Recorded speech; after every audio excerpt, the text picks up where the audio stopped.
Selamat datang di Alur Donghua. Kali ini Mimin akan cerita novel The Crown, Emperor of Eternity. Sebelum mendengarkan, jangan lupa subscribe, like, komen, dan share ya, biar Mimin tambah semangat. Selamat mendengarkan. Melanjutkan episode sebelumnya, bola mata bayi Jian dan yang lainnya hampir melompat keluar karena mereka terkejut. Ini tidak mungkin. Dengan kondisi anak ini saat ini, bagaimana dia bisa memadatkan 10 segel iblis surgawi? Dia tampak mengembun dalam sekejap. Mu Jin Yu berkata dengan suara bingung. Selain itu, 5 orang lainnya tampak makin tidak percaya.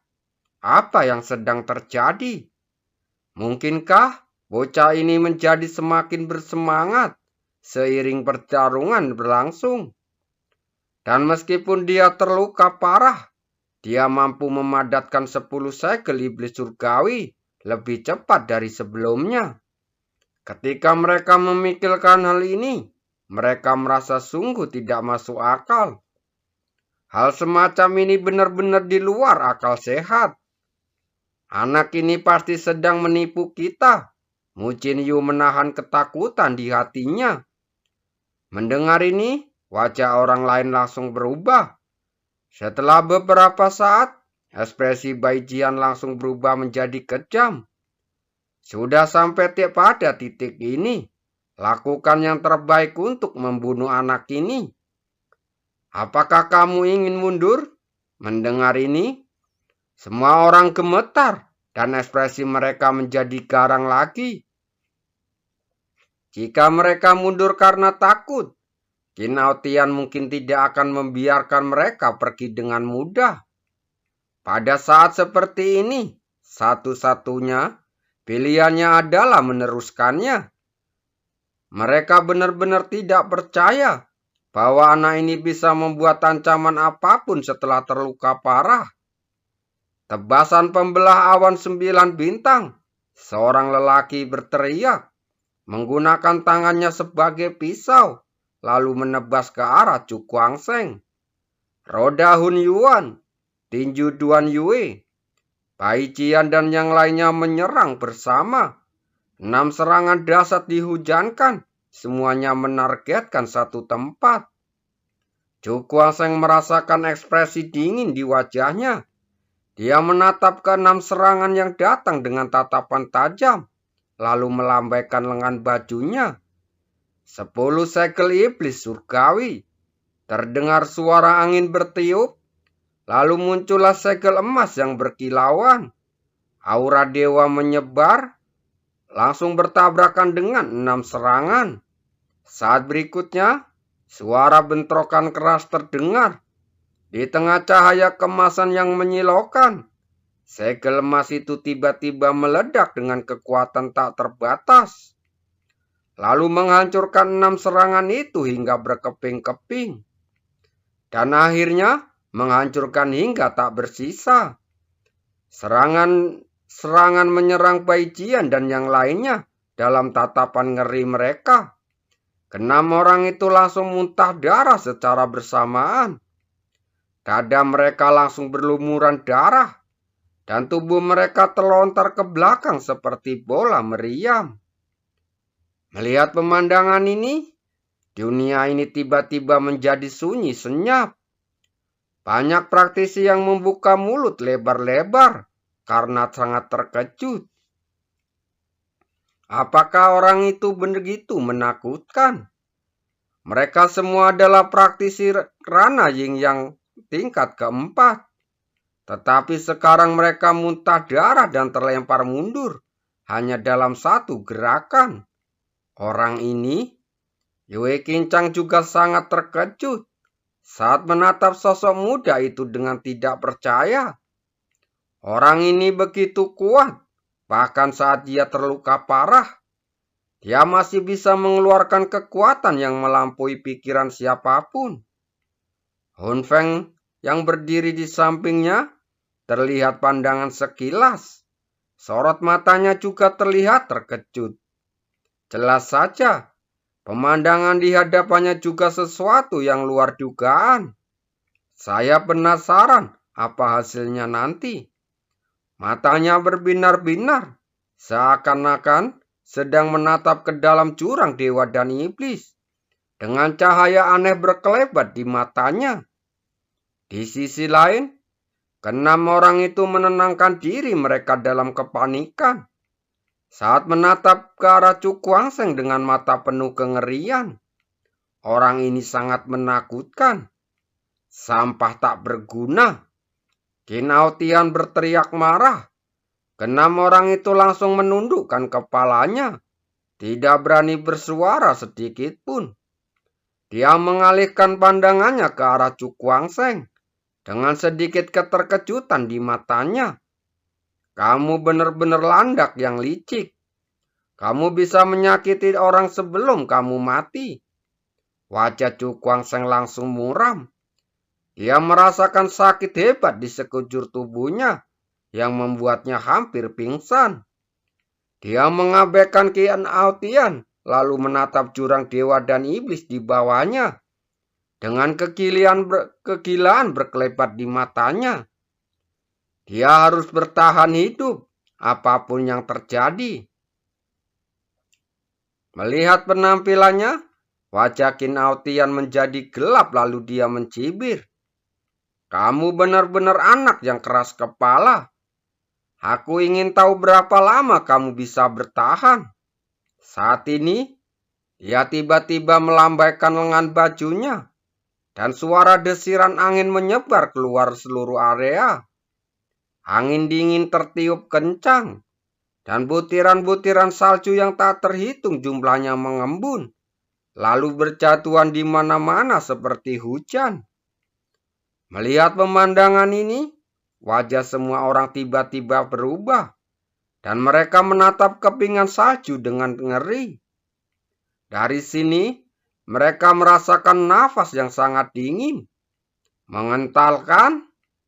Kinao Tian mengepalkan telapak tangannya di udara, dan kepingan salju yang tak terhitung jumlahnya jatuh berkumpul bersama, lalu berubah menjadi pedang es yang tajam. Sekilas, pedang itu bentuknya seperti es berbentuk berlian, berkilauan dengan cahaya menyilaukan. Begitu pedang es itu muncul, pedang itu tiba-tiba menerobos udara.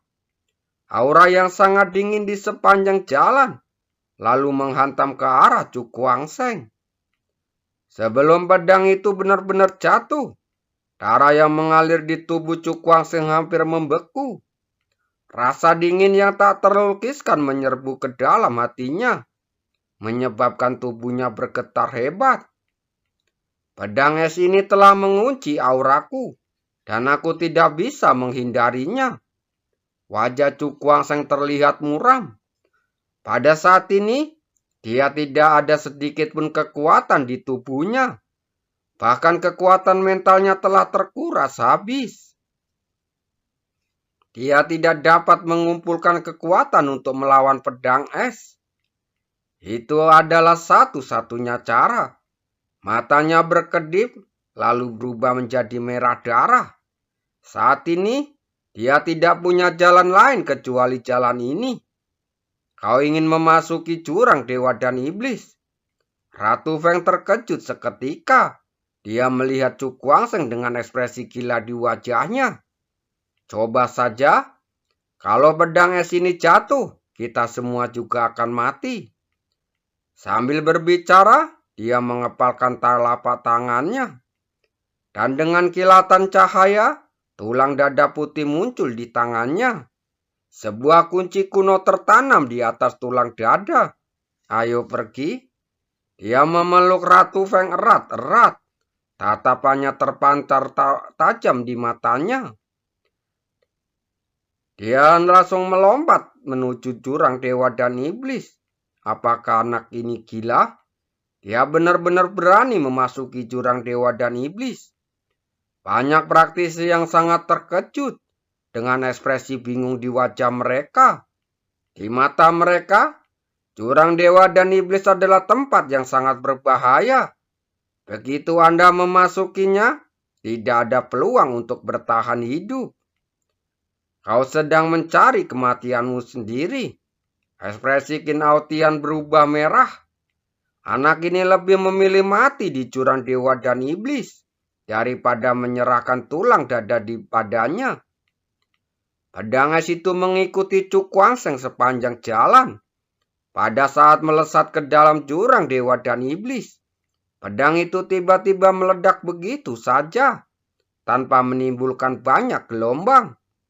Adapun Cu Kuangseng dan Ratu Feng, mereka menghilang ke dalam kegelapan jurang dewa dan iblis, yang membuat banyak orang terkejut. Mata Hun Feng berkedip-kedip saat dia menatap Cu Kuangseng, yang telah menghilang ke dalam jurang dewa dan iblis. Ekspresi aneh terpancar dari wajahnya. Dia melambaikan tangannya dan diam-diam mundur bersama orang-orang dari domain jiwa gelap. Bajingan, wajah Kin Aotian langsung muram. Begitu anak ini mati, tulang dadanya akan jatuh ke dalam jurang dewa dan iblis dan tidak akan pernah bisa ditemukan lagi. Memikirkan hal ini, dia mendengus dingin, lalu mengalihkan pandangannya untuk menatap kerangka yang melayang di atas jurang dewa dan iblis. Sekilas, keserakan langsung terpancar di matanya. Sekalipun kerangka ini telah kehilangan tulang dada, benda ini akan sangat bermanfaat baginya. Kin Aotian melangkah maju, dan sosoknya langsung menghilang dari tempatnya, lalu muncul di samping kerangka itu. Merasakan aura berbahaya yang datang dari segala penjuru, dia melambaikan lengan bajunya untuk membangun penghalang untuk menangkalnya. Ini hanyalah pinggiran dari jurang dewa dan iblis. Tentu saja tidak seseram kedalaman jurang dewa dan iblis. Dengan kekuatan Kin Aotian saat ini, dia dapat dengan mudah mengatasinya. Apa yang akan dilakukan orang ini? Melihat tindakan Kin Aotian, bisik-bisik tak terhitung jumlahnya tiba-tiba terdengar di seluruh tempat. Banyak praktisi menatap dengan keraguan yang mendalam di wajah mereka. Orang ini muncul di sini. Sepertinya dia datang ke sini hanya untuk kerangka ini. Tuan, benda itu masih ada di tangan anak itu. Saya khawatir kita tidak bisa mendapatkannya. Helan Lingtian terbang mendekat. Sekarang, Cu Kuangseng telah melompat ke dalam jurang dewa dan iblis. Saya khawatir, mulai sekarang, seni bela diri itu tidak akan pernah muncul lagi di dunia ini. Tidak apa-apa, Kin Aotian tersenyum tipis. Bahkan jika kamu mendapatkan benda itu, kamu tidak dapat mempraktikkannya. Mengapa? Helan Lingtian berkata dengan sangat terkejut. Bukankah guru memintaku datang ke sini untuk seni bela diri itu? Kin Aotian menggelengkan kepalanya, lalu mengarahkan jarinya ke kerangka di depannya. Itulah targetku. Syarat-syarat untuk berlatih seni bela diri itu terlalu berat. Belum lagi kita, bahkan pasukan-pasukan teratas dari 9 surga pun mungkin tidak dapat memenuhi syarat-syarat seperti itu. Kondisi pelatihan seperti itu apa yang bisa seberat itu? Helan Lingtian bertanya kembali. Kin Aotian meliriknya, lalu berkata dengan ringan. Saya tidak tahu kondisi spesifiknya untuk berkultivasi. Tetapi dengan kekuatan istana dewa dan iblis kita, jangan pernah memikirkannya. Mulai formasi, dia menatap kerangka itu dengan ekspresi penuh semangat.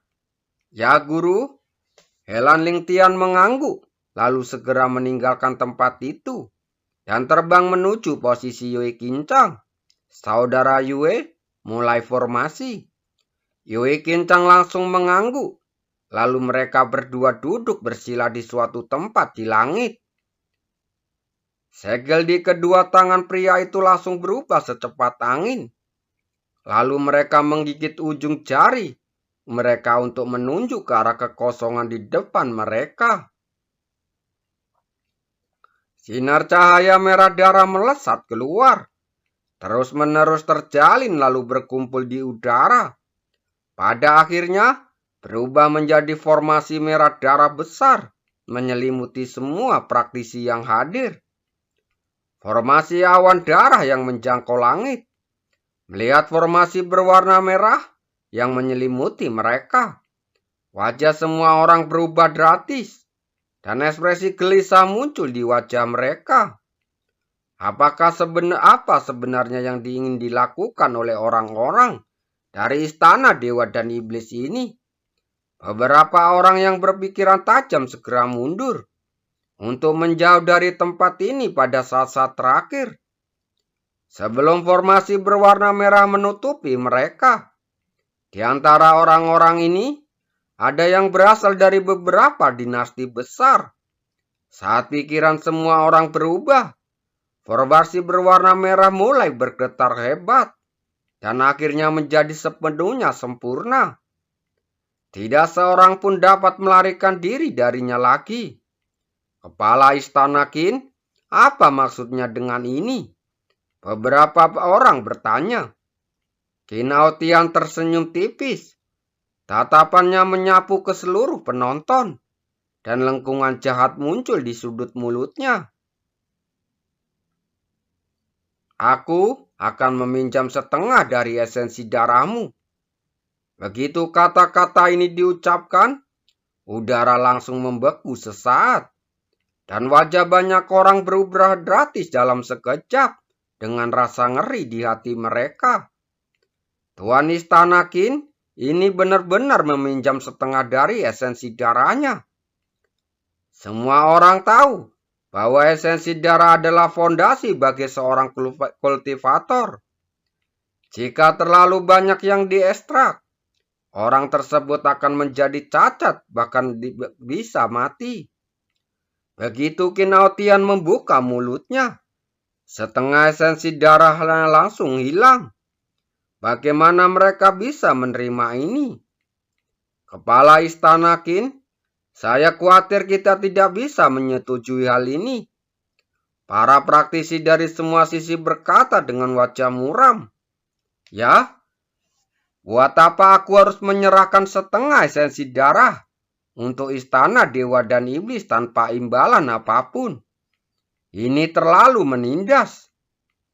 Meskipun istana dewa dan iblis sangat kuat, jika ingin menindas orang lain dengan mengandalkan kekuatan, Sekte Lingheku akan menjadi yang pertama menentangnya. Lembah pedangku adalah salah satunya. Melihat kerumunan yang bersemangat, ekspresi Qin Aotian berubah dingin. Kalau harus memberikannya hari ini, entah kalian mau atau tidak. Dia melambaikan lengan bajunya, dan angin kencan langsung menyapu. Langsung melilit puluhan orang dari Sekte Linghe, dan membanting mereka dengan keras ke tanah di bawah. Terdengar teriakan, dan orang-orang dari Sekte Linghe tergeletak di tanah sambil meratap. Bahkan ada yang pingsan, dan yang lainnya berlumuran darah. Melihat kejadian itu, raut wajah orang-orang yang hadir langsung berubah. Qin Aotian terlalu mendominasi. Mereka menyerahkan esensi darah mereka. Apakah ada yang keberatan? Qin Aotian menyapukan pandangan ke sekeliling. Tekanan dahsyat menyelimuti mereka, menyebabkan banyak orang langsung terdiam seketika. Lalu saling menatap dengan ketakutan di matanya. Kepala Istana Qin, apakah Anda tidak takut mendapatkan masalah dengan melakukan hal ini?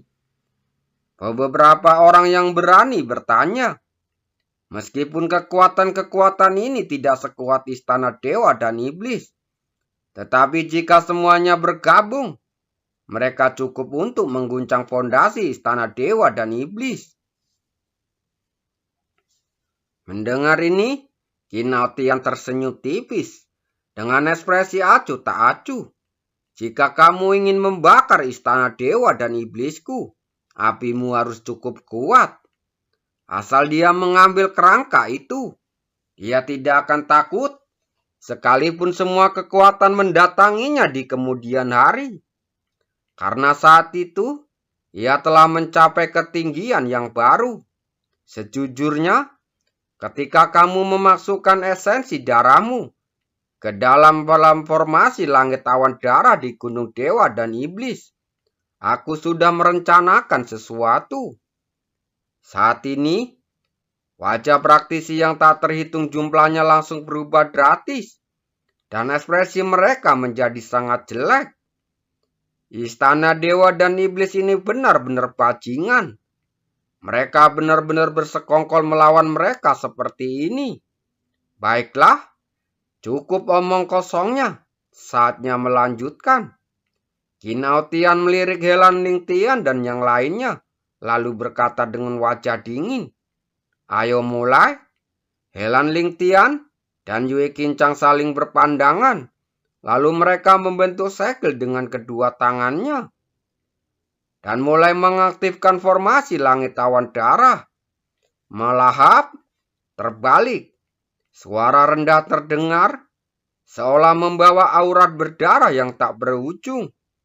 Perlahan menyebar ke seluruh area, membuat banyak orang menggigil. Ambil tindakan, jangan biarkan istana dewa dan iblis menang dengan mudah, seseorang berteriak. Begitu kata-kata itu diucapkan, banyak orang mengangguk tanda setuju. Namun ketika mereka ingin mengerahkan kekuatan untuk melawan, mereka terkejut karena esensi darah dalam tubuh mereka tidak lagi berada di dalam kendali mereka. Oh tidak, formasi langit awan darah ini benar-benar dapat mempengaruhi esensi darah dalam tubuh kita. Banyak orang yang terkejut saat menyadarinya. Jika esensi darah mereka dikendalikan, mereka tidak akan mampu menggunakan kekuatan dalam tubuh mereka. Jika demikian, apa bedanya dengan domba yang pasrah saat mau disembelih? Saat ini, formasi langit awan darah perlahan berbalik, dan ribuan sinar cahaya merah darah melesat keluar, menghubungkan ke tubuh semua orang. Dan hal yang paling menakutkan adalah mereka tidak dapat memutus hubungan ini. Segel di tangan Helan Ling Tian langsung berubah. Seluruh formasi langit awan darah langsung berubah menjadi lebih cepat. Dalam sekejap, banyak orang merasa ngeri bahwa esensi darah dalam tubuh mereka sedang diambil paksa lagi. Terima kasih.